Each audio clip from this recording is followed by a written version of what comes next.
প্রত্যেকটা মানুষের মধ্যে সম্ভাবনা আছে, সেই সম্ভাবনা বিকাশের পরিবেশটা তৈরি করে দেওয়া হচ্ছে ব্র্যাকের মূল মিশনটা। স্যার ফজলে হাসান আবেদ আমাদেরকে এটা শিখিয়েছেন।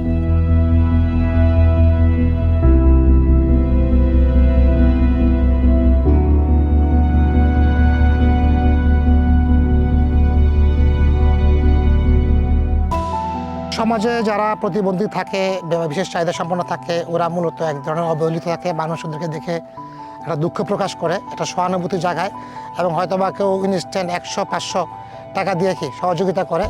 যে 100-500 টাকা দিচ্ছে সে মনে করে যে তার দায়িত্বটা শেষ হয়ে গেছে।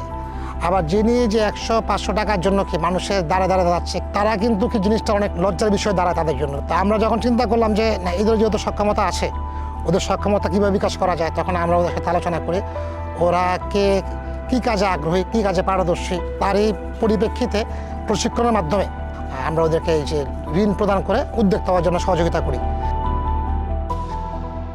আমি মন থেকে এটাই মনে মনে ভাবছি যে আসলে আমি প্রতিবন্ধী না, আমি একজন স্বাভাবিক মানুষ, এভাবে আমার স্বাবলম্বী হইতে হবে। যেমন আমি চেষ্টা করেছি বিদায় আজকে আমি এখানে দাঁড়াতে পারছি। যদি আমার চেষ্টা না থাকতো তাইলে হয়তো আমি দোকানটাও পেতাম না বা আমাকে ব্রাকও হেল্প করতো না।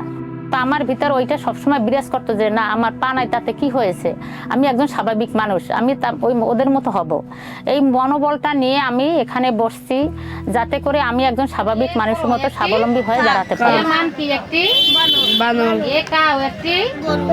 আমাদের যে 129 জন যে প্রতিবন্ধী আছে, ওনাদের প্রত্যেকটা পরিবারের ভিতরে কিন্তু এখন সেই দুশ্চিন্তাটা নাই এবং ওনারা অনেকটা কাজ করার ক্ষেত্রে যেমনটা আনন্দিত, পাশাপাশি ওনাদের যে দুশ্চিন্তা যেগুলো ছিল ওইগুলো অনেকটা দূর হয়ে গেছে এবং সামাজিকভাবে ওদের এখন আত্মমর্যাদাও একটু বৃদ্ধি পেয়েছে। অনেকে এখন তাদেরকে আগের মতো সে অবহেলিতভাবে স্টিমিট করে না, ওরা এখন সমাজের জন্য অনেকটা অনুপ্রেরণা দ্বারা দাঁড়িয়ে আছে।